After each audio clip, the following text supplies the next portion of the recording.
नमस्कार, श्री स्वामी समर्थ।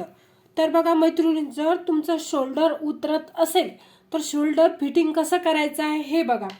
तर बघा, सर्वात आधी हे बघा, मी पूर्ण पार्ट इथे तयार करून घेतलेला आहे। आता आपल्याला शोल्डर जोडायचं आहे, ठीक आहे। तर बरोबर ठेवायचं आणि तुम्ही काय करता, शोल्डर जोडताना अशी टिप टाकता बरोबर अर्धा इंच, ठीक आहे। हे बघा, अशा पद्धतीने अर्धा इंच शोल्डर जोडताना अर्धा इंच कपडा शिलाईमध्ये गेलाच पाहिजे, ठीक आहे।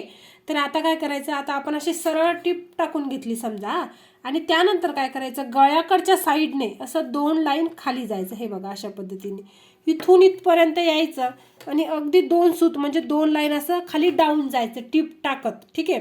इथे घट्ट थोडीशी अशी टिप टाकायची, त्याने असं झुकतं होतं ब्लाऊज। मी तुम्हाला इथे टिप टाकून दाखवते। तर बघा, हे बघा, आपण सरळ टिप टाकून घेतली आणि इथे खालची टिप बघा अगदी 2 लाईन अशी खाली डाऊन गेलेली आहे आणि इथे घट्ट टिप टाकून घ्यायची। तर याने काय होतं, हे बघा, असं शोल्डर उतरत नाही। हे बघा, आता हे बघा, इथे घट्ट झालं आणि थोडंसं हे बघा, तुम्हाला इथून स्ट्रेट दिसत असेल आणि इथं थोडंसं असं झुकतं झालेलं आहे। जशी आपली बॉडी असते तसं बॉडीला हे फिट होतं आणि व्यवस्थित अंगामध्ये बसतं, असं ढिल्लं लूज पडत नाही आणि शोल्डर तुमचं उतरत नाही। त्याचं कारण हेच आहे, ठीक आहे। तर अशा पद्धतीने तुम्ही शोल्डर जोडून बघा। जर तुम्हाला परत तरीसुद्धा मला जर प्रॉब्लेम आला,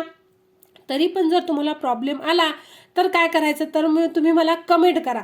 तर कटिंग करताना व्यवस्थित शोल्डर कटिंग केलं गेलं पाहिजे।